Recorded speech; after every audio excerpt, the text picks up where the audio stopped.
They've let my mic go live, folks, so I think we can call it 7 o'clock, and I'm excited to welcome you all here. My name's Jim Harvey. I'm the school's academic director here in Regina. And our topic this evening is Innovation in Real Places, Strategy for Prosperity in an Unforgiving World, featuring Dan Breznitz from the Munk School, who I'll introduce properly in a moment or three. I'd like to acknowledge before I go any further that we're online and in person, but in person tonight we're on Treaty 4 territory, the traditional homeland of the Cree, the Ojibwe, Saulteaux, Dakota, Lakota, Nakota, and the homeland of the Métis. Of course, as a provincial school, we also operate in a number of other treaty lands, and I'd like especially to thank Bob Casius joining us from First Nations U to put some flesh on that promise in our actual substantive discussions tonight.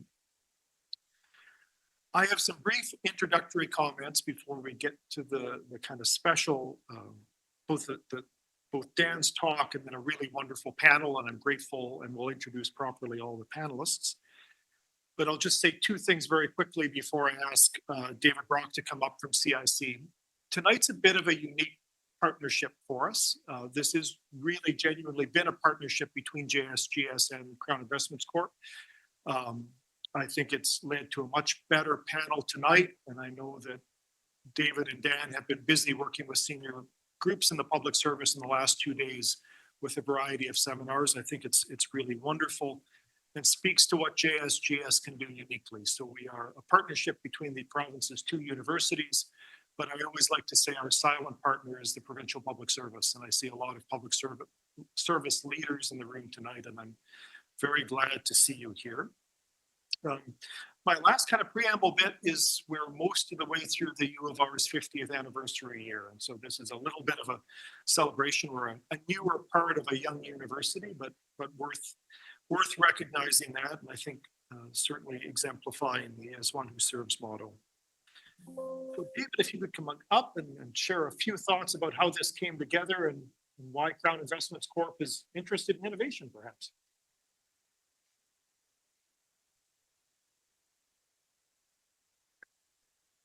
Great. Thanks so much, Jim, and thank you to everyone who's here. My name is David Brock. I'm the Vice President of Energy Security at the Crown Investments Corporation and an adjunct professor with Faculty of Graduate Studies at the University of Saskatchewan, affiliated with the Johnson Shoyama Graduate School of Public Policy. I have a lot to say. Don't worry, I'm not going to say it. I'm conscious that the 100 people in this room and the 50 online did not come here to listen to me speak. But I do want to tell you two things, and this is what I want to leave you with. The first one is that for the Saskatchewan economy to grow and prosper, we need the Crown sector. The second one is to have good public policy, particularly economic policy. We need ideas and indeed innovation. So why do I say that? The first reason is, speaking to the Crown sector, if one wants to have a thriving economy, not only do you need innovation, but I'm very certain that you're going to need electricity, natural gas, water, telecommunications, all of which are provided in this province by commercial Crown corporations. And you can also get insurance and play the slots. So it's not a bad set of 6 Crown commercial corporations. Secondly, to my point about public policy needs ideas. And we are grateful to be partnering with the Johnson Shoyama Graduate School, my friend and colleague, Dr. Jim Farney, President Keshen. We're grateful to the University of Regina for your support as well.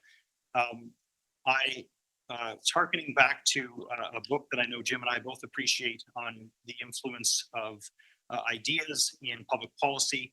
And it starts with a quote from John Maynard Keynes: "The idea of social scientists, both when they are right and when they are wrong, are more powerful than is commonly understood."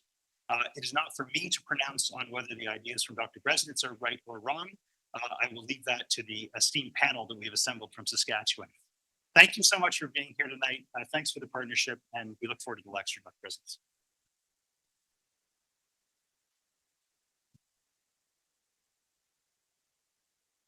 Thank you, David. You're always very kind.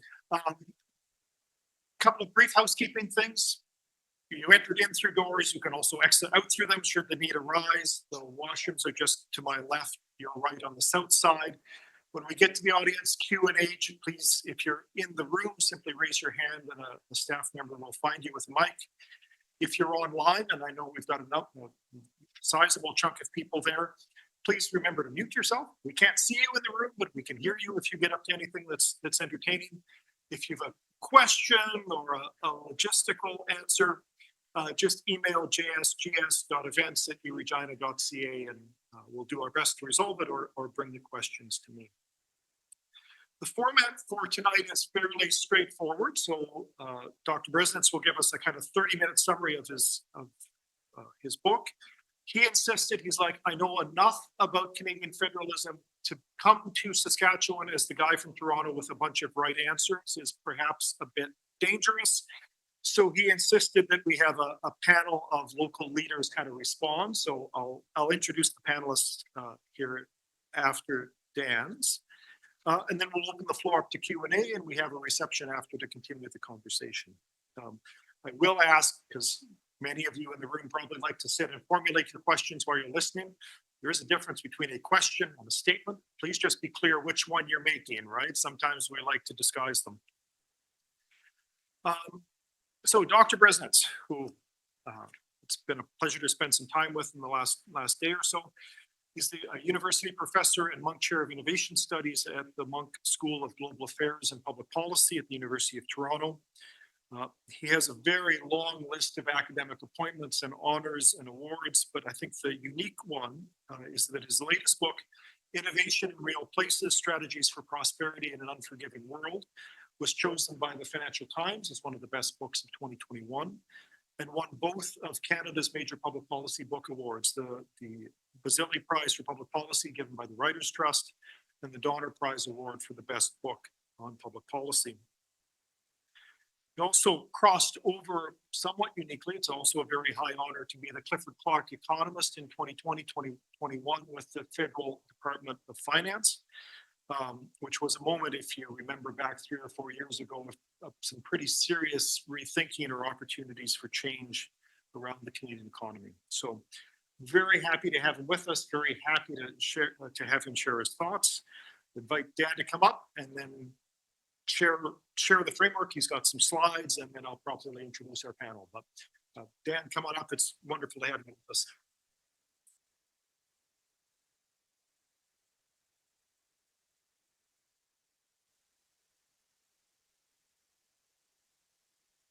Thank you so much for having me here, having your 50 years water just ready here.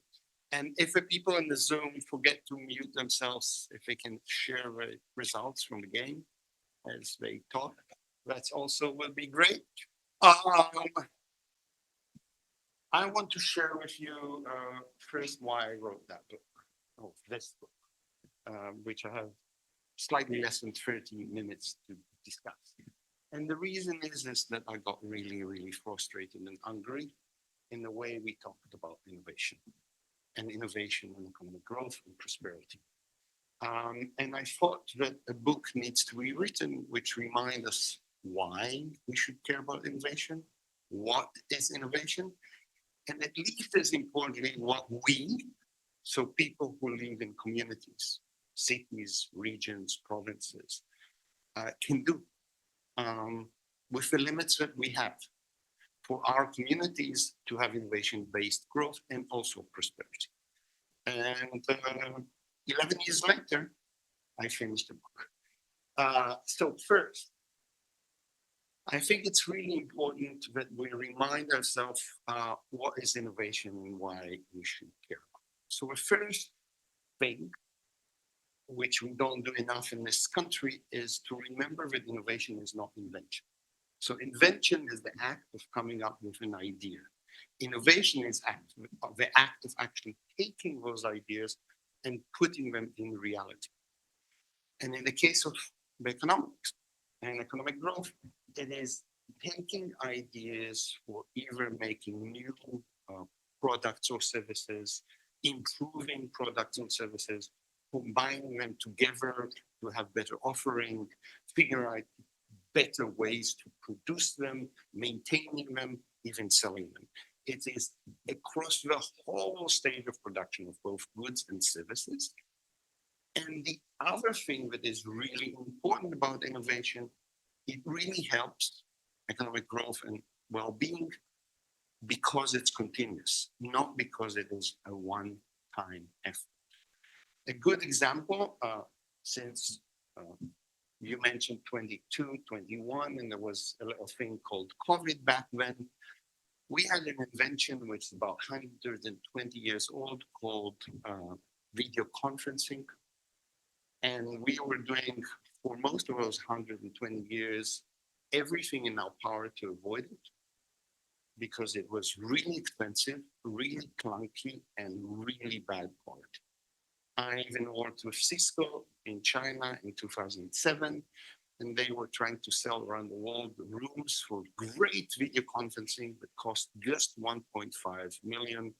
And just the data between those two rooms will be hundreds of thousands a month. And yet, COVID happened.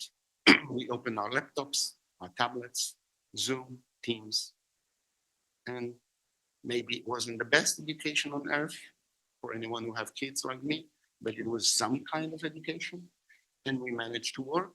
And even more importantly, it worked, and we couldn't even care about the price. It became a utility. And that was the time that this very, very old invention called video conferencing really impacts society and allow us to do things. Not for the first 120 years in which we were working on it. It is also important to remember that if we care about innovation, and I say this both as a policymaker and a university professor, the only two agents that actually innovate in the economy are companies and individuals. We like to call those individuals entrepreneurs. Therefore, when we think about policy and impacts, if our policy does not change the behaviors of companies and individuals, and hopefully make them innovate more, we can call it whatever we want: science innovation, science policy, investment policy, research policy, but it's not innovation policy. And that is true even if we impact things that relate to companies and entrepreneurs, like universities, like science parks, like VCs. Unless it's actually impact the behavior of those two agents, it just doesn't work. As I said, we care about innovation, and we should care about innovation, especially in Canada, because it's the only way to increase both wealth and well-being sustainably over time, especially for countries and societies that are already rich and well-developed. And because of that, if you look at the last 40 years around the world, trillions of dollars are being mostly wasted trying to copycat one specific model, which is Silicon Valley. I visited, I would say, a lot of cities in Canada and beyond. And as of yesterday, Regina is the only Canadian city that has not claimed to be Silicon Valley of the North. So congratulations, because it's a really bad claim. Because other than the fact that almost no place, apart from we can count maybe 4 places, 2 of them outside the US, that actually managed to become a quasi-Silicon Valley. If you look at what happened to those places, including Silicon Valley, there are places with rapid and awful growing inequality. So one wonders if this is a model you actually want to have in your home city of Regina or anywhere else. So a question is, can we think about innovation policy that create local prosperity, not just wealth, and especially not just concentrated wealth? And my argument is yes, but in order to understand that and understand how this happened, we also have to understand how the global economy actually works. By the way, something, and I say that as an ex-federal employee of the Department of Finance, we don't do very well in this country.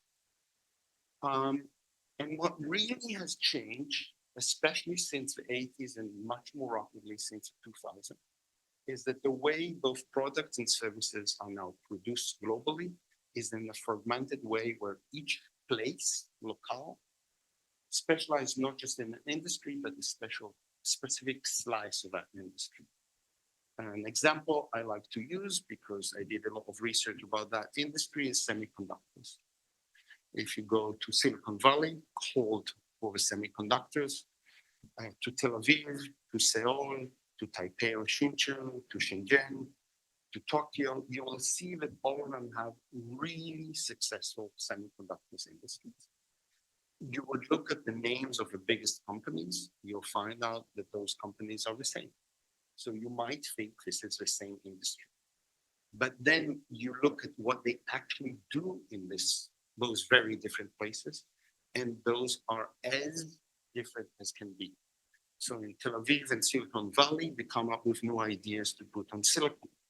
As we know, since COVID, there's only one, maybe 1.5 companies in the world that actually know how to put ideas on silicon, and both of them are Taiwanese. Any one of those toys that we're now completely addicted to, tablets and smartphones and computers that have a screen, no matter what is the name on it, the second highest profit margin goes to a Korean company because they control specific niches.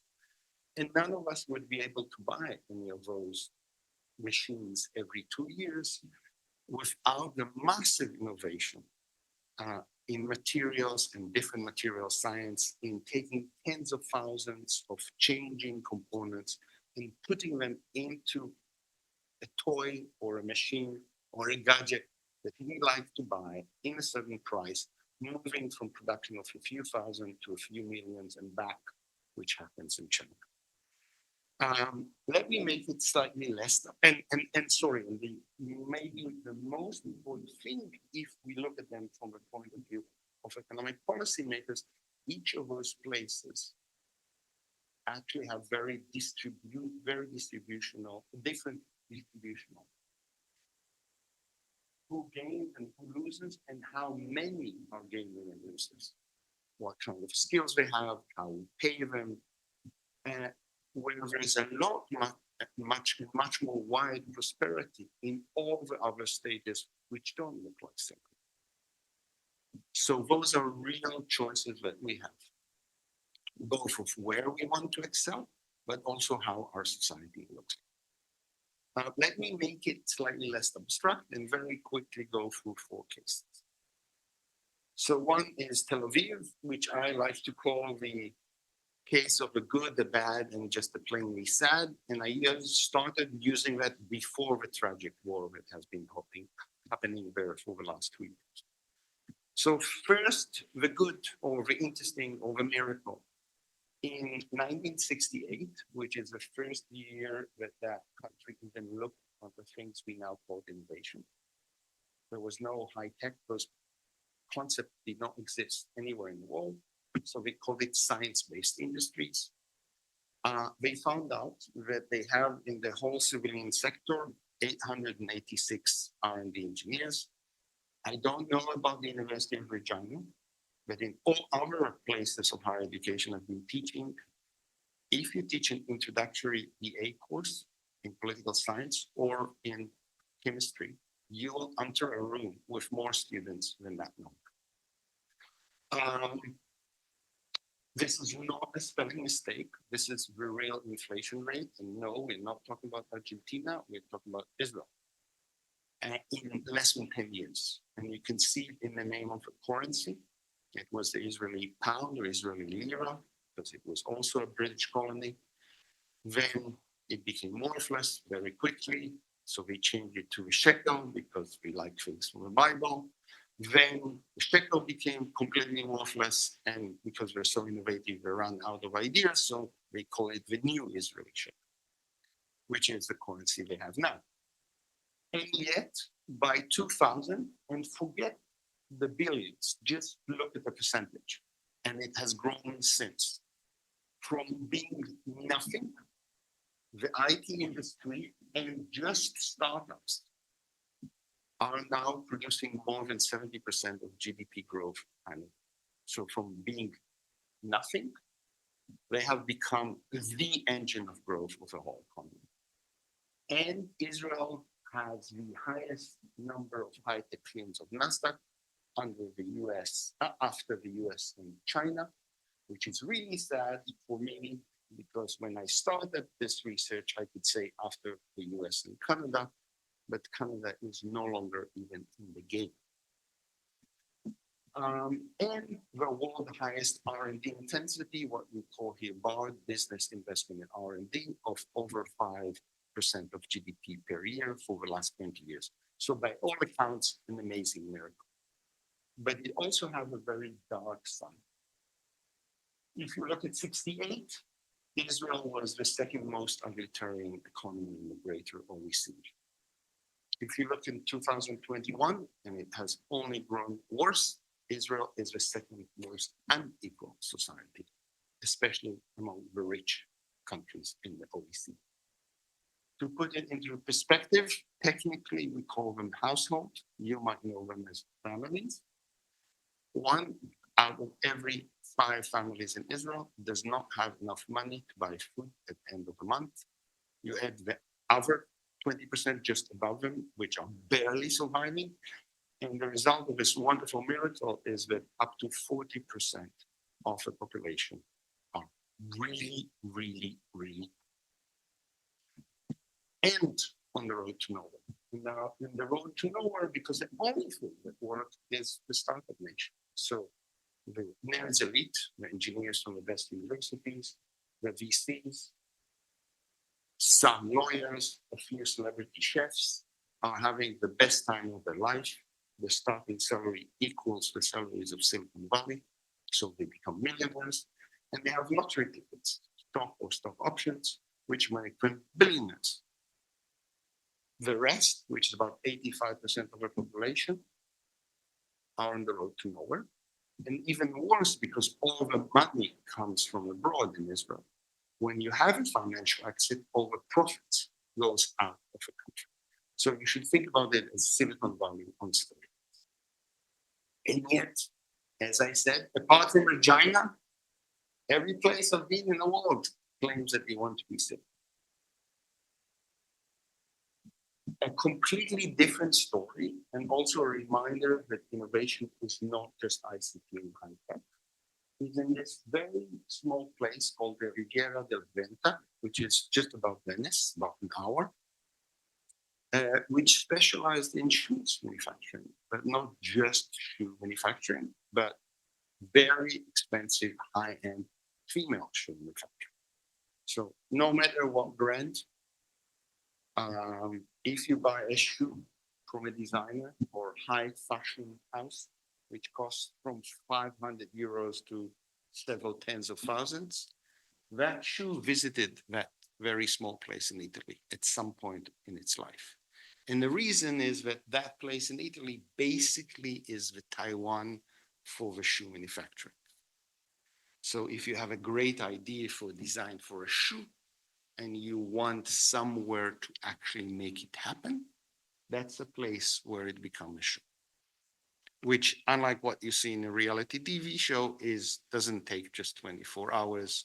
It's actually very high-end, high-tech and low-tech endeavor. It's also important and very interesting, especially for those of you like David that have collection of those shoes, to remember that Riviera del Brenta was not always there, and that the people who changed it were actually the business people. The Riviera del Brenta was focused on very low-end shoes, actually nameless shoes that were sold in German retailers, basically the Walmarts of Germany.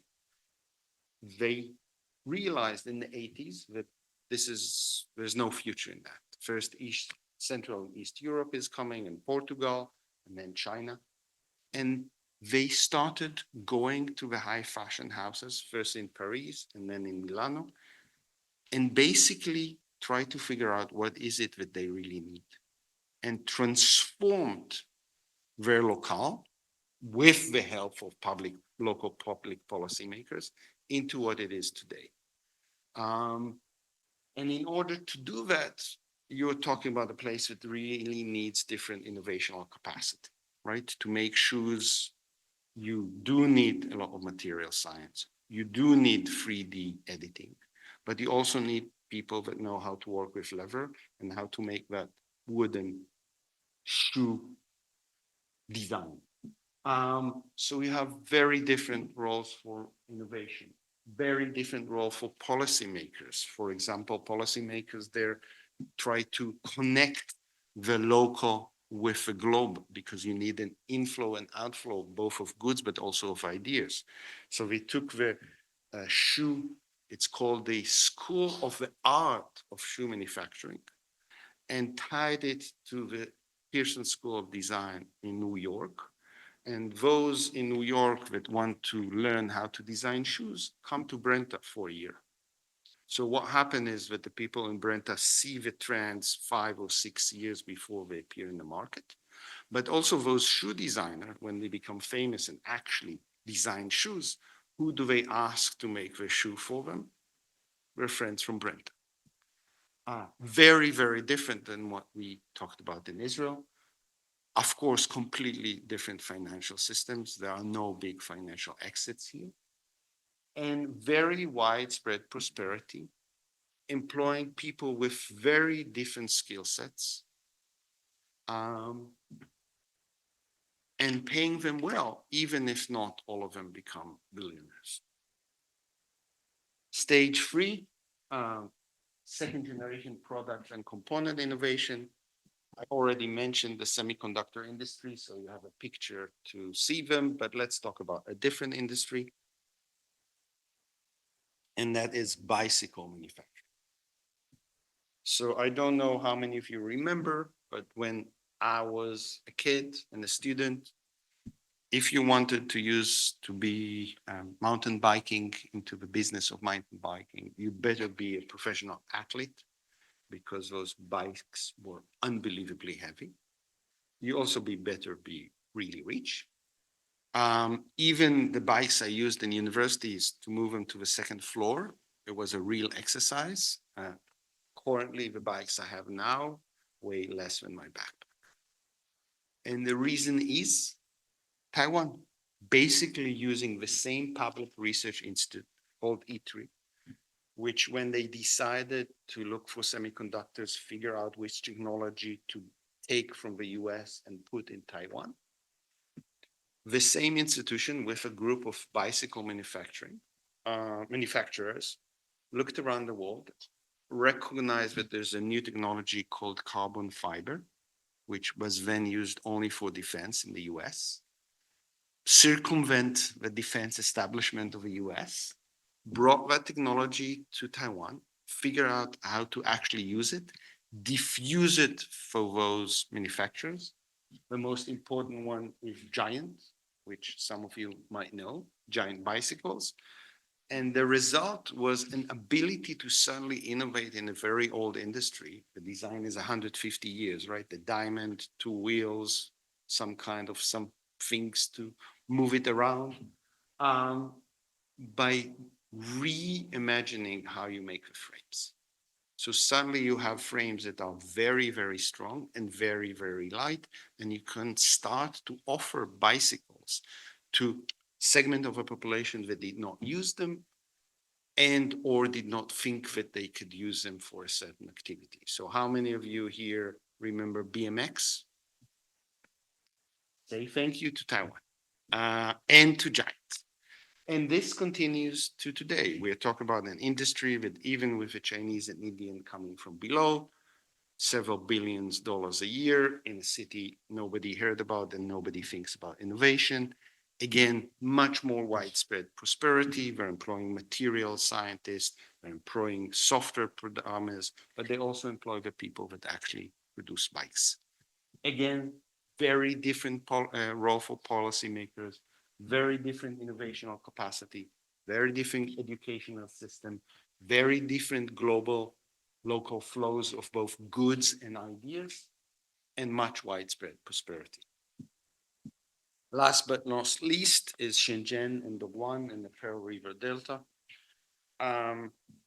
When I started doing research in China and around 2006-07, and I said that I'm going to compare innovation in the Pearl River Delta to Shanghai and Beijing, I was told by both my local friends and my American friends that I'm really stupid because everybody knows that there's no innovation in Shenzhen. Shenzhen was just invented in '84. We don't have universities. And the only thing they have there is Nike sweatshops.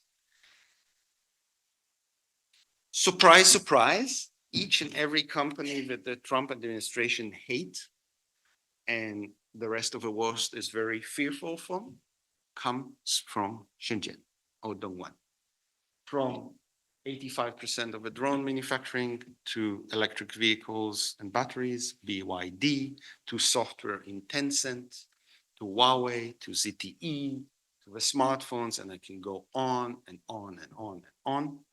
And all of them started from really knowing how to produce and manufacture their products and then moved into innovation.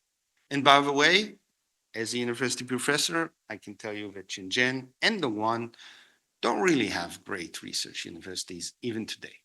They have branches of really good research universities, but they still don't have it. And yet it is one of the most innovative places in China in the world, employing a huge amount of people from very high-end R&D engineers to the people who produce the things we like to buy. If you think about it in the context of China, it was a small town with 200 yards of roads, two people who claimed they're engineers, mostly of the Hakka people, so the Chinese traveler.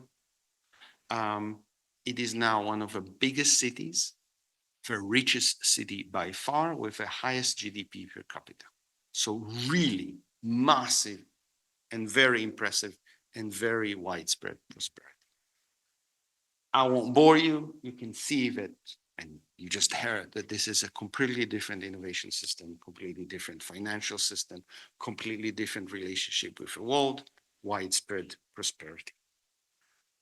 And all those great, happy stories bring us back to Canada, which is slightly different. So let's start with the good. And the good is we have the most highly educated, highly skilled labor force in the world. Again, if I'll be purely academics, I can say that we overcount our colleges compared to the Europeans. But as anyone who actually look at the figures know, we don't really count it very well anyhow. So if you're 1, 2, 3, you're number one.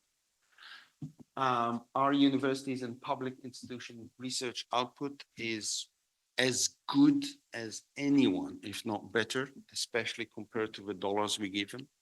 You can just start counting off all the amazing invention that turned to innovation somewhere else. Really, we're doing amazing job. But then start with a math. So GDP per capita growth is sort of keeping up with our peers, with G7, but actually with the lower part of that. Overall productivity is just below the middle of a pack, but actually the gap with the leaders is only growing. And that is the meh, because then we go to the really bad. So since 2001, BERD, the business investment R&D, what Israel is at 5%, we are at less than 1% now. So we are lower than Poland, if you wonder where we are, basically developing country level. But every measure that you want of our economy, both the public sector, sorry, David, and the private sector, engagement with new knowledge and new technology is the last among our peers. With exporters, by the way, yes, people say it's the startup and ICT. No, but it's actually companies that focus on export actually behaving much better. But apart from that, we're awful. and TFP, MFP, which is a very sophisticated way with the economics. It's total factor productivity or multi-factor productivity. It's basically a very sophisticated way economists invented in order to define what it is that they cannot count, which is basically what happens after you count for human capital, land, and money. But it relates to both innovation and also how you employ your people. So with the world's most highly educated workforce, with the best universities, we have the worst TFP in the developed world, mostly negative since 2008. To put it into perspective, I'm from Toronto. We have a hockey team, which is the richest in the world, can get any players they want, any coach they want, only not to win. And that's more or less what too much of our business sector has been doing. And the real median wages are flat since 76. And for those of you who know our history, this is even worse than what it seems, because most of our households now have two earners, not one. And we're still the same. So very cheap. And that leads me to a certain set of questions. First, if that is true and we're stuck, and basically for the last 30 years, our innovation policies have completely failed us, maybe we should rethink what is innovation in our innovation policies. Maybe we should start to focus about innovation as a tool to reach what we really want, not this mythical thing. And maybe we should actually be aware that we have a choice, and the choice is to build models that fit our communities, not just copycatting trends that look cool somewhere else in the world are being sold to us by consulting. And there's three slightly more pointed questions because both David and John want me to be provocative. And that is, what does it really mean for Canada?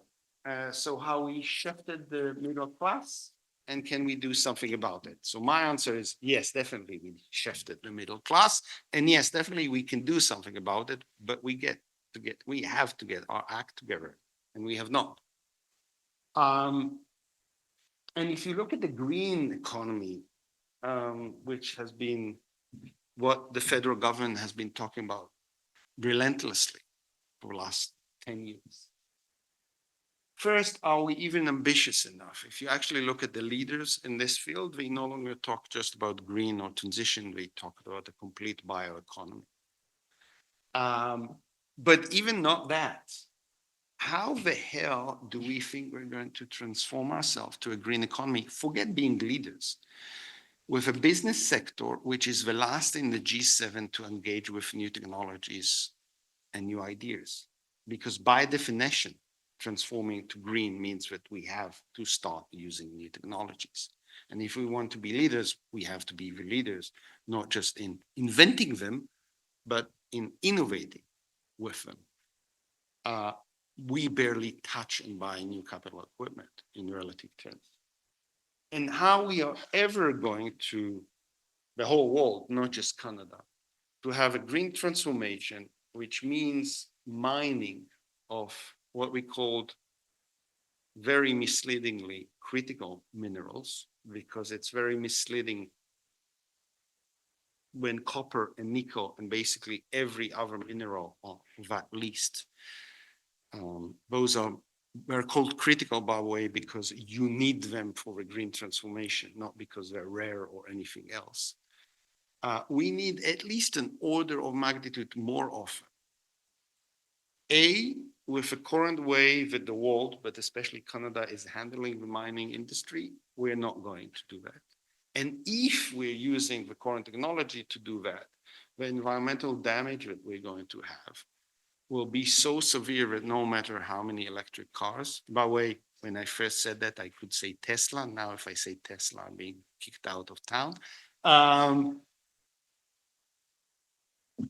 But it really doesn't matter. And maybe it's time that we stop becoming obsessed and being obsessed about how we beat the Americans in their own game and try to imitate America, but instead looking for other models. And maybe it's time that we try to become more like Finland and Taiwan and less like Silicon Valley and New York. And maybe it's also time to stop being in denial and saying that the last 30 years, when I was in the federal government, we counted more than, just on the federal level, 180 different innovation programs, all of them small budget, all of them very fixed, all of them also fixed term, so about 5 years. That did not work, has not been working, and will not work, and we need a complete rethink. And how, if we do that rethink, I think especially in this province, how such a new approach would look like if we apply it to the extractive and agriculture industries. Again, something that Ottawa just doesn't want to think about. So maybe we should start thinking about it. And for that, I think that's why I think that communities need to have a vision. And when I say vision, I mean really pragmatic vision, not, oh, we need more R&D money or more VCs or more science parks. No, or more patents. When I mean pragmatic vision is, if we're successful in our vision of innovative Regina, how does Regina look like in 20 years? What kind of companies we have, in what industries they work, in what stages of that industry they excel? How do they become strategic, like sitting here on the global networks? What do they need? Who they employ? Once we do that, then we can, as policymakers and as citizens, reverse engineer and figure out how innovation policy is one of the tools we can employ in order to get there. And even if the end result wouldn't be exactly our vision, at least we know where we are going and whether or not we're getting close to that. Right now, too many places, and especially our beloved country of Canada, on innovation basically go to a really rough sea with no GPS, no compass, and not even an idea of where we want to go. So it's not a big surprise that we just get lost. And thank you so much. I really care about those issues. So this is my real email. There's a panel. You can also ask me a question after, but if, a week from now, you just say, oh, this guy was so wrong, or, hey, I have an idea, or I have a question, that's the email. And thank you so much for listening to me.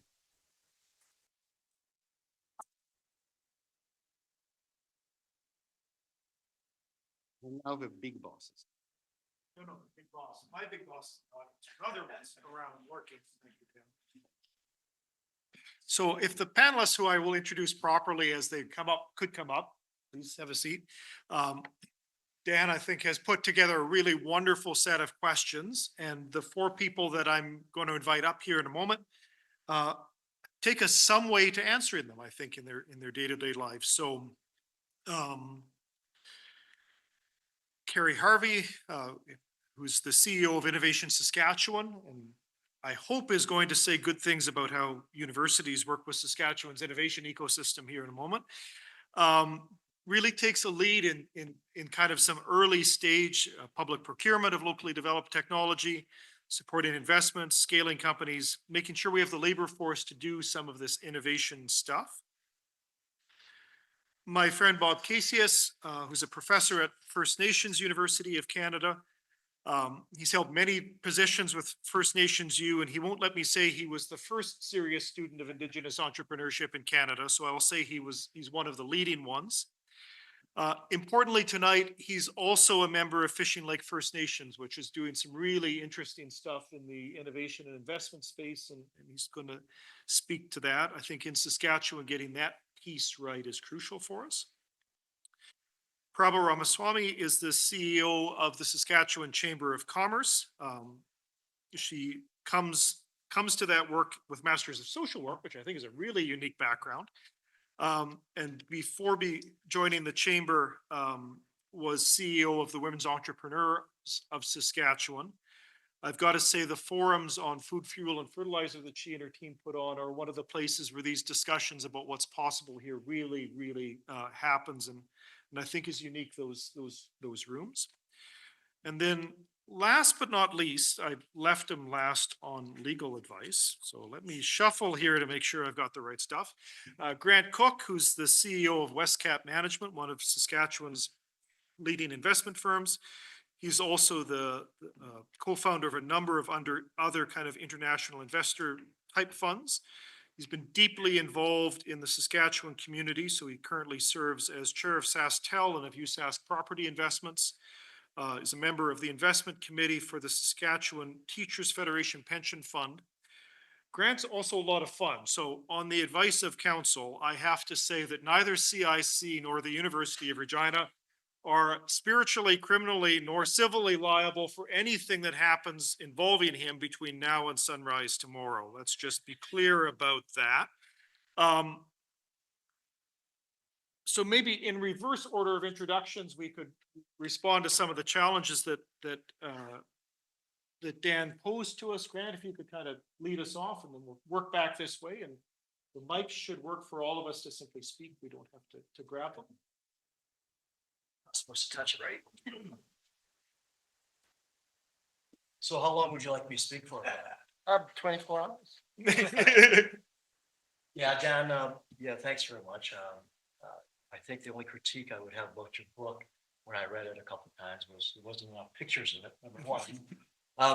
But seriously, I mean, I'd agree with your statement that we should not try to duplicate Silicon Valley.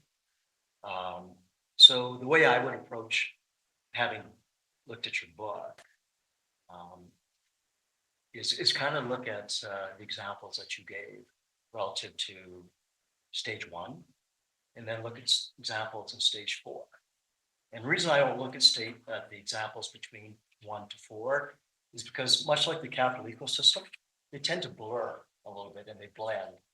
But if you take the bookends and dissect what's good about those bookends and your examples that you gave, Silicon Valley and Israel, I found Cleveland a little bit different than Israel and Silicon Valley. And so when I look at those examples, there's 5 common themes that I kind of landed on in terms of what do they have that made them a success. And if we can actually take that and then flip it around and say, well, we're never going to get that. And so what do we have here in contrast? And so when I look at the examples of Silicon Valley and in Israel, I land on 5. One is culture. They've always had a culture of risk taking, whereas in Canada, we've always been risk averse. In your 2 examples, they celebrate failure. We do the opposite here. And it's partly because our capital ecosystem is less mature as well.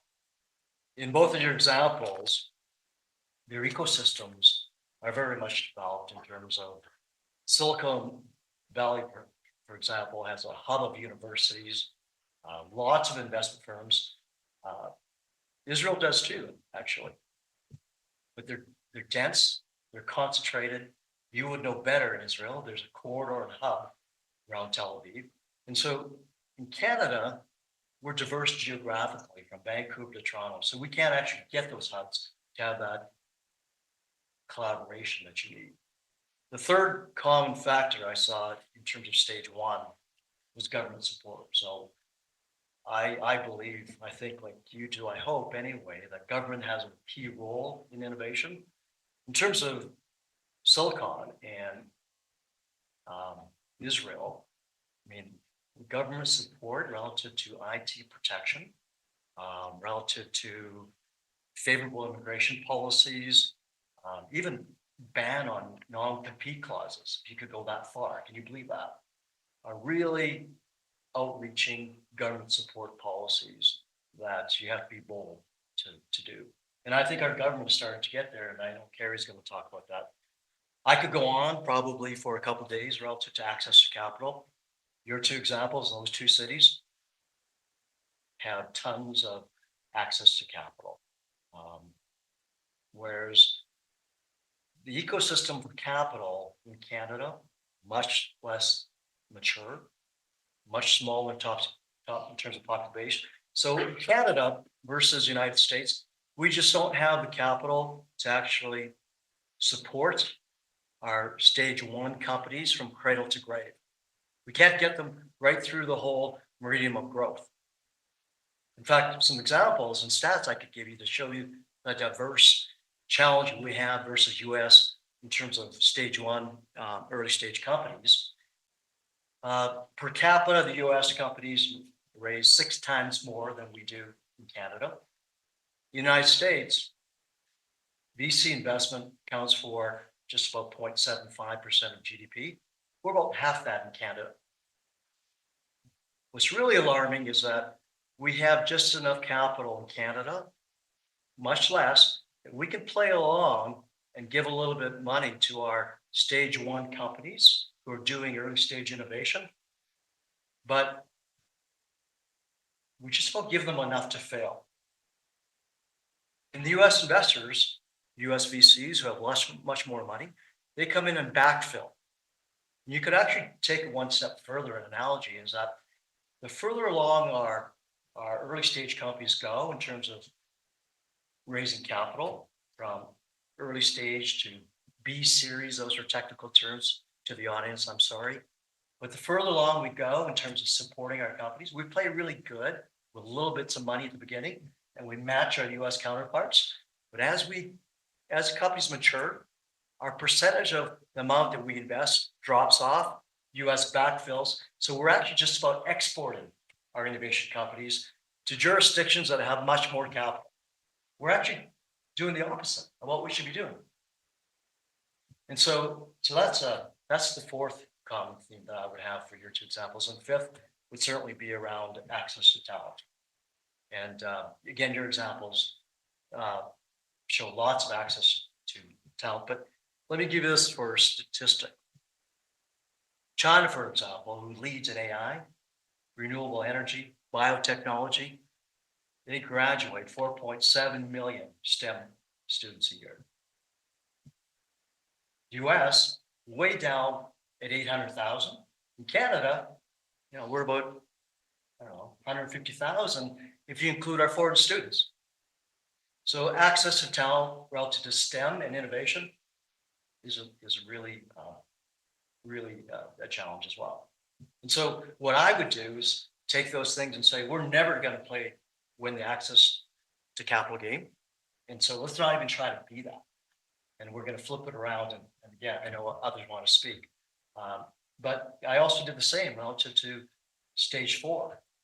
Stage 4, at the other end of the spectrum to your stages, there's 4 top clusters globally that I would look for examples. There's one in China, and it's the Pearl River Delta area. There's an area in Japan, Taiwan, and South Korea. And those 4 clusters all have some common themes of what made them successful at the production and assembly side, what I call the manufacturing stage, which you call stage 4. One, they have tremendous logistics in terms of rail access, high-speed trains, but more importantly, all 4 of them have access to tidewater. Number 2, common characteristic is government support. Once again, they have economic zones. They have tax incentives, red tape reduction, which we're doing here in Saskatchewan. That's a focus of ours here. And the 3rd one is abundance of labor, China, or an abundance of skilled labor. The last common thing that they all had is accelerated hubs was they were all Asian, but I didn't want to bring that up. So is that enough for opening remarks? I think it's pretty Am I good, done? but you can be. Okay. Thank you. Probably you've got a perch that I think, you see lots of different scales of companies in the province. You moderate these great discussions, of course. What is it you see when you watch people try to innovate in the private sector? That's a hard act to follow, but I'll go next. I think innovation looks very different in our province of Saskatchewan. And one of the things, Dan, you had in one of your Globe and Mail articles is how we need a change in mindset. And I think what I would say for Saskatchewan is a mindset of abundance. If you look at Japan, the most advanced country in the world, it has a population of 325 million and land mass of 146,000 square miles. Saskatchewan has a population of 1.25 million and land mass of 250,000 square miles. What we've got in this province is abundance. We are the largest producer of potash in the world. We're the second leading producer of uranium in the world. We supply 27% of uranium to the US, 80% of our potash the US gets. We've got 27 out of 34 critical minerals. We have 40% of Canada's farmland. In fact, it is this province that engages in some of the most sustainable agricultural practices, including zero tilling. We are the second largest producer of oil in Canada. So I think we are well positioned to leverage the strengths that we have that we just mentioned in order to drive innovation. But I think the other opportunity, and you talked about this, is Canada needs a strategy, you said. And part of Canada's strategy should be, how do we leverage what Saskatchewan has, what Western Canada has, to drive innovation, to get out of this productivity emergency that we are in, to push our GDP further up. And I think that would be innovation if we're able to think of that as Canadians. And I just want to talk about mining, because you talk about transformation in the mining sector. And that is happening in this province. When you look at, low emissions mining, you look at some of the things that potash companies are doing, a lot of automation. And in fact, there's a commitment to be automated, to invest 10 to 20 million every year for the next 10 years. To be fully automated. So I think some of what you've mentioned in your articles is happening in Saskatchewan. So gonna have to make sure that people ask proper questions. So I'm an incurable political scientist, as you might have guessed. And so when I read Dan's book, one of my questions was, well, when we get together and talk about development in this place, we'd have a Saskatchewan story, but there are 73 other sovereign entities that we need to figure out how to make fit together, right? Federal government, First Nations, the Métis Nation of Saskatchewan. And to get to innovation, there's a multi-level governance piece that we haven't worked out yet, to be honest. Within that not working out, though, Bob, there are some bright lights, and I think some innovations going on that are evening stuff out, evening that particular type of inequality out. I wondered if you could lay that out a little bit. Oh, thank you. Well, I'll try. I appreciate the opportunity to have this conversation. No, I just look at all my colleagues here, all their notes. I didn't do that, so I'm going to wing it tonight. I just want to comment on the 73 other communities that are in Saskatchewan. There's and I won't get into the history too much, but the community that I come from, Fishing Lake, is doing something I think that's really innovative. It has this pragmatic vision you speak of, and not trying to create $150 million worth of businesses in this still small area, and they're going to do this, going to do that. We have the current leadership has a pursuit to try and create opportunity for generations because of a settlement that's come into play. The history of Canada has created many different challenges, and there's been one of the opportunities that presents to our communities is that because of those challenges that have been imposed on our communities, we have been taken to task with the federal government. So, and in some cases, they turn out to be settlements. So we've in my community, despite all the challenges, for example, we talk about innovation, talk about ecosystems for capital, and it wasn't until 1988 that you can actually legally place a commercial venture on reserve land in Canada, right? The Indian Act was changed in 1988. So we're just now really getting to a place where we can actually take some action. But even still today, that 1988, they created this opportunity. We can change the land tenure so you can have a commercial venture. But they created a framework for how you do that. So so First Nations governments have to go to their people and say, hey, we want you to vote on this. It's the Indian Regulations Act. And the process is actually requiring all of our membership to vote, and it's only to change the land tenure. You know, municipalities do it all the time. We're gonna actually zone this, zone, and you don't go and get a referenda to do this. Well, you do in our communities. You have to get a vote from all our membership. So, and that's created a couple challenges with the settlements, because we have to go back to our membership.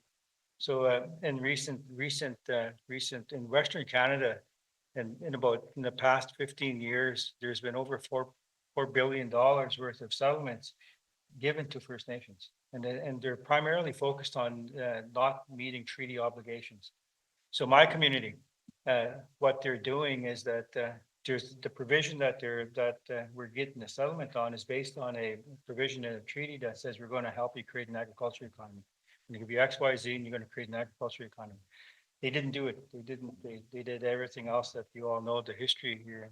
So, but what our community is doing is that, and it's this mindset that she spoke of. It's, not trying to, there's no help coming from outside. We got to do this from within. So so we have a settlement that we've been able to negotiate and agree on. And it basically what the community has agreed on doing, and it actually so it got ratified, just like I said, all the community there. We're going to invest 100% of it. It's not going to be. We're going to invest 100% of it. The first and from year 1 to year 10, it's going to grow from about 100 million to 150 million. From year up to year 20, it's going to be 200 million. In year 50, it's going to be the power of compounding interest. It's going to be in the neighborhood of, I can't remember what it is. It's 700 million, with 189 million coming back to the nation every year to use for whatever they want to use. So when you look at the narrative that you've described in terms of innovation, in terms of the challenges that communities, that leadership have to pursue in terms of trying to create opportunity, trying to create something new, so I hope little clusters in our little communities like this that are going to change these mindsets, pursue a different avenue, because this avenue that you're pursuing has to be totally against the structures that exist. The Indian Act doesn't allow you to do a lot of this kind of stuff. You have to. So it's trying to be innovative despite the ecosystem that we live in. So yeah, that's my story. And hopefully, I've sat around enough university tables with Bob to know he gets to be a quiet speaker because he always has something good to say. So I hope that reached all the way to the back. Kari, you're kind of, in a way, in charge of the province's innovation ecosystem. So when Dan was up there being outrageous, I'm wondering what you were hearing. Really appreciated the presentation, Dan. Completely agree with my colleagues up here as well around the fact that it won't work to try to duplicate Silicon Valley. I think, I believe that every region, and in our case, the province of Saskatchewan, we have to look at, what is unique to us? What is our culture? What is, to Brad's point, and what are the other dynamics that we should be considering when we're looking at the areas that we can pursue for innovation? I think in the case of Saskatchewan, and Prof talked about this as well, we need to look at those economic foundations that we have around agriculture and mining and energy. And we know that there is a lot of innovation that is happening by companies there. Nutrien alone, we know that they are targeting to have 50% of their mining operations automated by 2026, and they're well on their way to that. I think, when I think about the characteristics of Saskatchewan as well, other characteristics that we have to consider when we're looking at how best to innovate, we have a very strong entrepreneurial mindset and work ethic. And I think that comes from, our roots in agriculture. And, we as farmers, and producers coming to Saskatchewan and developing the land. And I think we see that is in their nature to figure things out. When things break, you fix it. If there are ways to do things better, you figure that out. And we have a lot of examples of that in Saskatchewan, where, the birth of the air seeder here. We've got a fellow that was a producer out in the Lajord area, Jerome Bichard, who was the father of the air seeder. Of course, Frank Bourgault took the innovation and built on it. But it's, I think that, just thinking about those, that mindset and that culture that we have here. I would also say that we have such an interconnectedness of community in this province. We always talk about the fact we're small, but that is our secret sauce, I think, where, it is an opportunity for business and academia and government leaders to, have that ability to make decisions quickly, to talk about the things that we need to do as a community. And I think that really allows us to move quickly. And then I think just looking at all of the past investments that have been made in our province to help support innovation infrastructure. So again, as an example, we have about 25% of all federal investment from the Canadian Foundation of Innovation for major science infrastructure facilities are in Saskatchewan. So 25% of all of Canada, they're in Saskatchewan, with facilities like the Canadian Light Source and Vito and Fedoric Center. And so I think that, we need to look at these factors. We need to be targeted.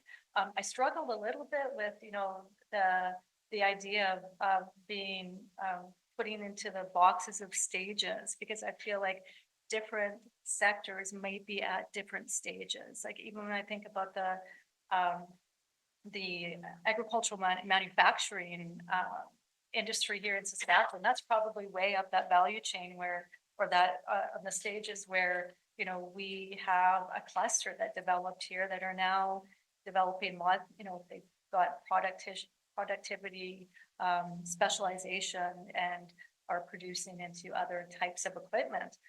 But we don't have that for all of our sectors. We've got Vito that they are, as an example, creating novel vaccines. And so, I think it's tough to really just put that into one box as a region. That's one of the areas that I did struggle with a little bit.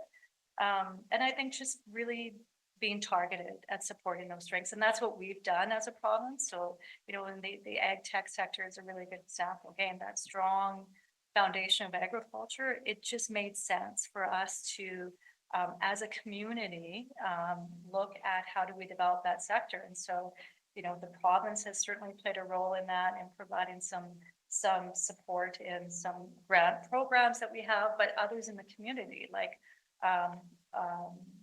Connexus and their establishment of an ag tech incubator program, as well as a venture capital fund in the province.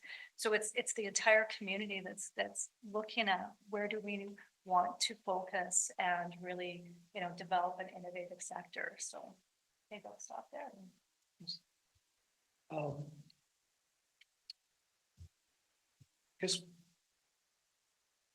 I have carefully prepared questions for each of the panelists, but I have a clock that's ticking. So I'm going to ask one question of the whole panel, and then those of you with questions in the audience, get yourself warmed up and get that hand ready in the air. I think listening to Dan and then the responses from the panelists, I've heard a lot of we're good at getting community together in Saskatchewan. And I think this group shows that. The other part of the book, though, is you've got to get the community together to figure out what you're best in the world at. And I wonder, food, fuel, and fertilizer, aside from that, how good are we at having that kind of hard conversation about where is it in this global complex ecosystem? Are we really landing? Is that something that we're doing as well as we might right now? And if we're not, could we do better? And maybe to give folks a little bit of time, I'll ask Dan if we're doing it well at the national level, rather than just the provincial. So that's a very, I'm sure you won't have enough time because the answer is no. But let me push back as. So fine. I'm with you about agriculture and mining and all those wonderful examples. But instead of saying bad thing about this province, let's go deep to the west and let's talk about British Columbia, which has the largest forestry industry in the world and mining. But let's talk about forestry and let's go back to COVID. We have the largest forestry industry in the world, and yet in COVID, we couldn't build anything because it turns out that the forestry industry of British Columbia, the only thing that they know how to do is grow trees, cut them, and send them to China, which does whatever it does, and then it comes back to us and we can use it. So that's one problem that I have with our intense focus on production. How many trees, not what do we do with the trees. And we can go in mining as well. We can go in oil and gas as well. We will go back 40 years, what we did with oil and gas here and what kind of activities we had here and what we have today. And I think it's moving in the wrong direction. That's one.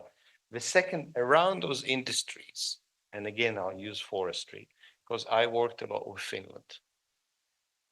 And Finland has the pulp and paper and forestry. But Finland now is also the world leader in the equipment to manage forestry and to make those automation.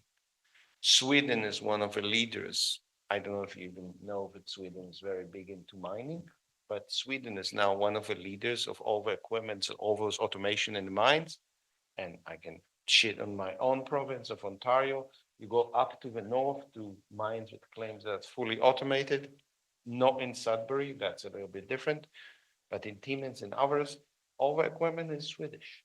So yes, they automated, but the people actually had the highest value added, the jobs, the innovation, and saw this as a real opportunity to build something that will stay, not stay until the minerals are gone, is Sweden and Finland, not Canada. And what I have not heard until now is how we start thinking in those terms. How do we understand that, yes, if we produce, what was it, 75% of all potash? How do we use this to build other industries in which we are also the 75%? And not how we produce just the 75%. Probably, I don't know anything about the potash, but probably with a lot of technology, equipment, and know-how of foreigners who also probably earns a huge amount of money and hold us in a critical position. That's where I'm a little bit.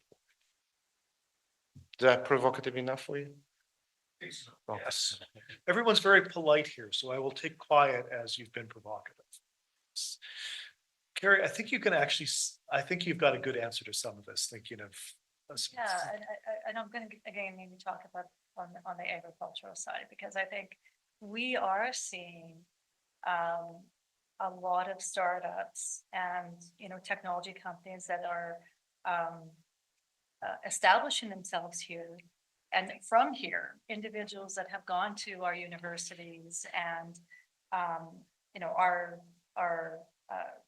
from Saskatchewan, who are looking at solving some of the problems associated with, or the challenges, I guess, associated with agriculture. So, for example, we've got precision farming, drone technology for, precision spraying. We've got a company that's developed a automated rail car program, a rail car technology.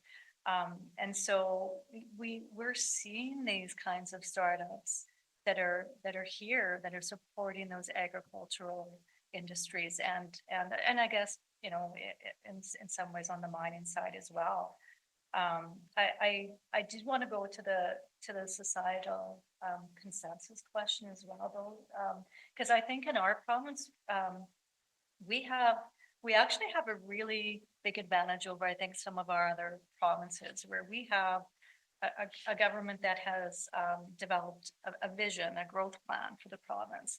And I will say, and I'm sure my colleagues in the room here would also echo this, that like we are kind of the envy of a lot of the other provinces because we have that document. That has been a piece of work that is, you know, 10 years-ish in the making, or since the first growth plan was released. And it's really been something that has brought the communities together and rallied our academic institutions, our business communities. We all talk about the growth plan, right? And it lays out 30 goals for 30 years, both on the economic side and community side. And that's what we talk about. And so I think that that's been a really important piece to drive that discussion about what should we be working on together. And it's also been a guiding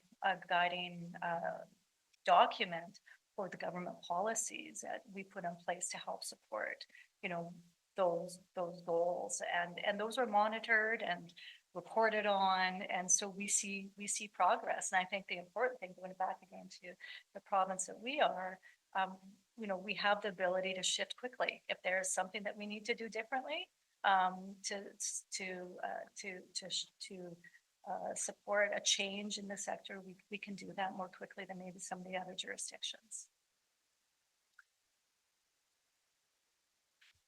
You know, when I think of some of the, maybe especially in mining, some of the arrangements with First Nations, I think there's an attempt to start that. Do you think that's got kind of widespread growth? Things like procurement would be a good example, things like shared ownership. Do you see that really starting to gather steam in the province? I think so. You know, I think that there's more and more communities actually creating right now. The pursuit that we're engaged in is development corporation. So we're creating a development corporation, partnering with industry and engaging in various procurement activities. So, and there's procurement targets that are increasing. So it's creating a little bit more opportunity. That really it's not an old thing. This process actually has only been for the last probably 10, 15 years. And it's really taken up more steam now ever since the TRC calls to action, I think, is when so there's more and more communities that are pursuing that type of thing. But I just want to say one more little, I'll just say something that's not related to that, because I want to make a comment about Saskatchewan, especially Saskatchewan First Nations in relation to across Canada, and something that we've done here that you don't see across you know, the institutions that we've created. Federation of Sovereign Indigenous Nations, and 50 years ago decided that they wanted to do a few things.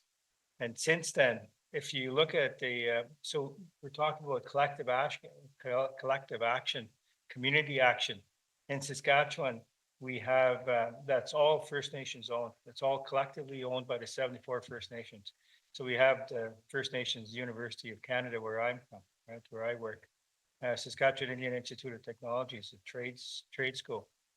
First Nations Bank of Canada, it's a bank that's been around for many, many years. Saskatchewan Indian Gaming Authority, we make over 350 million in revenues every year. Saskatchewan Indian Equity Foundation supports you know, entrepreneurs and communities. And so there's a lot of I think really innovative thinking, and because you don't see this across the country. You don't see this. We have the National Indian Gaming Association coming from the US trying to see, how do you guys actually create opportunity for everybody? Even if you're just south of the Northwest Territories border, you get the same kind of revenue that you do if you're right on a casino land, is on your land.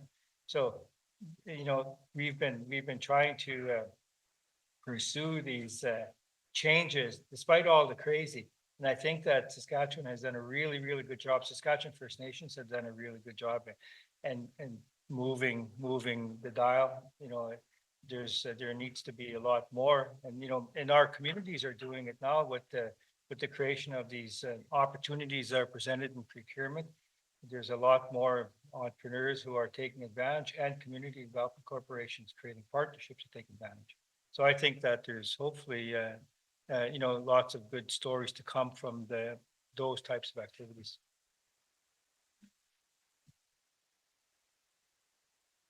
Prof, I'm thinking back to the Food, Fuel and Fertilizer Summit and, you know, a lot of connection. I heard a lot of interest in, I think the language most businesses use is moving up the value chain, but I think it connects into Dan's criticism. But I also heard a lot about infrastructure and the challenges of getting our products and innovations to the rest of the world. Would that be a fair summary of what businesses see as the challenge to hitting the type of ecosystem that Dan's talking about? So, one of the things that Dan mentions, and so, you know, Dan, you asked the question about, we are the largest producer of potash in the world, and the United States actually gets 80% of their potash from us, from Canada, and actually Saskatchewan. And you said, how can we translate that into other sectors, right? Where everybody can be at 80%. And I think maybe I'll flip that and say, let's take pause and just look at the big picture and look at how is it we can drive innovation in Canada by focusing more on Canada. And you said Canada needs more of Canada. And so the thing we can do, we're at a very defining moment as Canadians. We've come together in a way we never have. We're asking ourselves questions that you bring up in your book. Who are we as Canadians? What are our values? And so I think what's happening south of the border has created an opportunity for us to actually strengthen our domestic economy. And so I think strengthening our domestic economy, in fact, can drive innovation in a different way in Canada. And as the chambers of the Federation, which is all of the provincial chambers across Canada, came together and met with Premier Ford as the chair of the Council of Federation. And our focus was exactly that. Let's have more of Canada in Canada. And there were 4 things we asked for to strengthen the economy, drive innovation. One was to tear down internal trade barriers.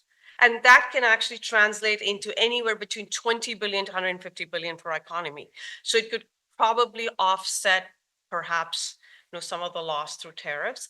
And there are different numbers around that. It's complex, I get that, but that was one thing, starting with labor mobility, right? So recognizing credentials. The second thing that we've talked about at the Food, Fuel, Fertilizer Summit is energy, an energy corridor going east-west, and that can transform our economy. The third thing was focusing on domestic procurement.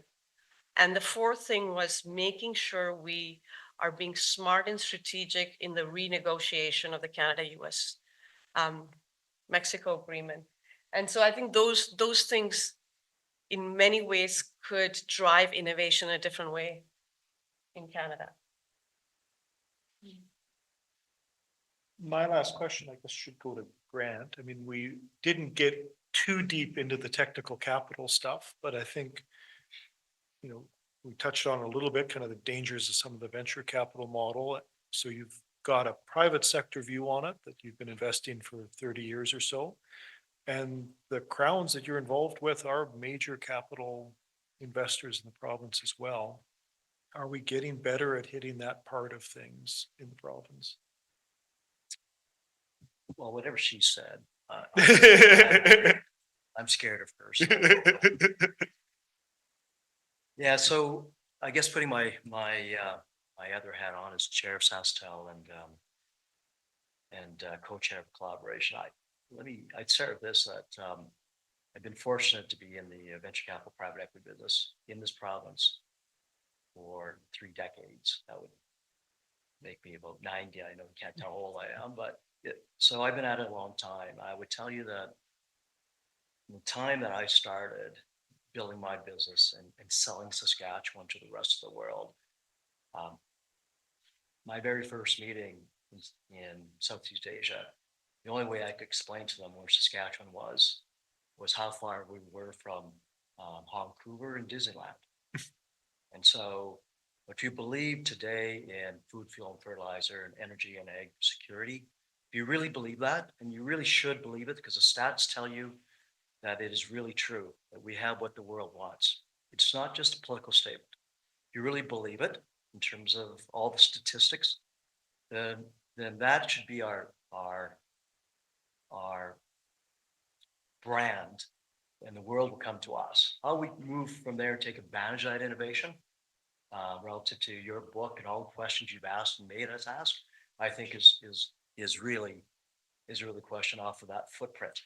Because without believing food, fuel, and fertilizer, we're just, a place where you can watch your dog run away for weeks, right? So I would tell you that things have changed, and in the last 10 years, we've never talked about innovation, stage 1, stage 2, whatever you want to call it, more so in the last 10 years, thanks to the work of Innovation Saskatchewan and our government. It just, we were always a stool based upon mining and agriculture and energy. Now, we are a chair. We're not going to tip over because we have innovation. We're the 6th fastest growing province now in terms of technology sector. So that was my filibuster. So back to your question. There's 2 common themes that come out of whether you're in stage 1 or stage 4. It's government policy and collaboration. Those 2 themes, no matter what stage you're in, pop out. So as it relates to government policy, speaking to the crowns, our crowns are unique to this country. We have more crowns than most other provinces. And they're always going to be a fabric of this province. The crowns are not going to go anywhere. They're a fabric, and great people working in them that are loyal, hardworking, and so what's happening, and so if they've been here forever and they're going to stay here forever. The question is, how they're so busy doing their day-to-day work in terms of providing power and energy and making sure the lights stay on, and more importantly, telecommunications, which is really important, crowns. But so inside that, we're asking them to think about innovation on top of that, on top of their day job. And by virtue of doing their day-to-day job, it's hard to get your head around innovation on top of that. But they are. In the time that I've been there, they are. And let me tell you why they are. And let's start with simply this: tone at the top. Kari's mentioned the growth plan. The growth plan, which is tone at the top, asks for tripling the size of the technology sector to 2030. That's tone at the top. That's saying we're going to set a guiding position of where we want the technology sector to go. After that, the crowns, treasury crowns, other agencies that you might be involved with, for the last 10 years have been getting together around a leadership table to talk about collaborating better. And we can collaborate on anything that's important to the growth plan, to help enable the growth plan. Just so happens, one of those strategic collaboration teams is about the technology sector and how to drive that further. And so the crowns, treasury crowns, leadership teams around there are collaborating on key strategic initiatives. And their words, not mine, the crowns and the people working the crowns, the leaders, have never collaborated as much as they have since collaboration took place. And it was about dropping silos between the various crowns and talking and collaborating. And we just happen to put the word technology and innovation inside one of those strategic initiatives. So yeah, it's happening. And if I get a little biased now, SaskTel, who has a mandate to deliver fiber or fiber-like speeds to 100% of the population, that enables you to, of course, you have to have broadband. That enables tremendous innovation, a better quality of life.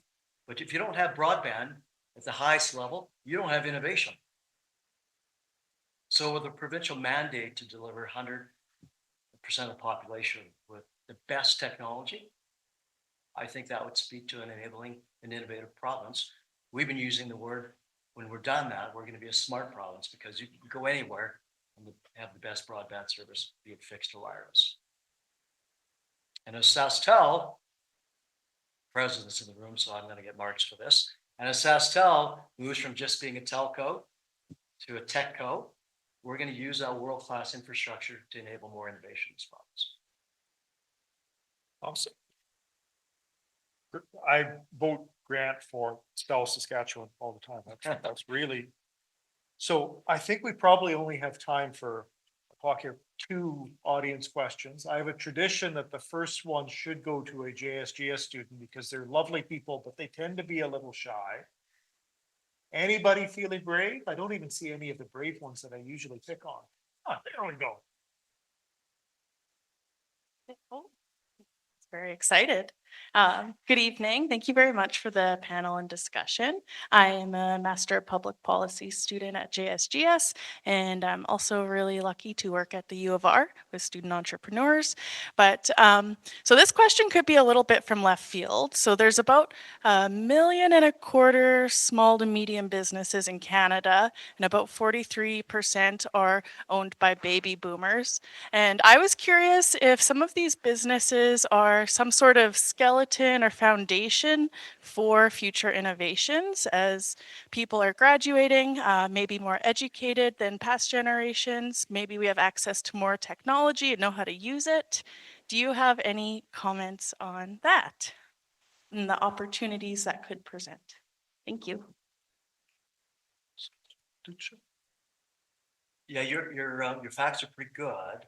Over the next 10 years, 76% of small, medium-sized businesses are going to look for transition succession planning. Over half of them don't know how they're going to do that. And so as they're starting to look for succession planning, the founders who created great companies have become risk averse and less innovative. They become less risk averse. They become more risk averse and innovative because they're spending half their time in Palm Springs and Florida, and they don't want to spend the money on more R&D and create a new line or a new innovative product because they're looking to exit. And so the opportunity is to ensure that that $2 trillion of assets translates to new, younger, innovative leadership teams that are eager and take on more risk so that we can create more innovation. Other questions? Karen's got the mic back. Yes. I wanted to ask about the presentation. Oh, the Zoom. Okay. I wanted to ask about the relationship between, in your presentation, you talked about how the wealth inequality in Israel has got a lot worse in the several decades. And so in terms of innovation policies, can anyone talk about the relationship between the growing wealth inequality and how that impacts people to think innovatively? I'm not sure I can talk about how it makes them think innovatively, but I can tell you that at least it's finally have been accepted that this is niche. So I can share a personal story, and I can also share some things that places are trying to do. So a personal story is I sat with a political scientist, actually, who care about social policy, because I started being worried about this around 2006, 2007. And we wrote a paper about innovation and inequality and the need for policy. And all his journals, political science journals and social policy journals, says, why the hell should we publish anything about innovation? We are social policy and politics. We don't deal with innovation. And all my journals was, why the hell should we talk about politics and social policy? We are talking about innovation. And it sounds very funny, but this has completely changed, right? Which is good. in terms of the places that see inequality. And there I do have to give Israel some brownie point, unlike the US and Silicon Valley. Not only this has become, people and organizations have become aware, but as my friend here said, it's really important about public policy. And the agency, which is actually the innovation agency, so not Innovation Saskatchewan, but Innovation Israel, realized that this is becoming a problem, and it's becoming such a big problem that it might even be a backlash, right, against the industry. And they have then tried to figure out what they, as an agency, can do about it. So one way of doing it that has been also done in Canada is trying to figure out how you take parts of a population that did not have access and ability to innovate, how you make sure that they can innovate. We heard about the First Nation, but we can think about other subgroups. And the way to do that is, for example, what they have tried is to give them grants, loans, VCs that are also bigger and cheaper, but also mentoring, not assume that they know how to innovate.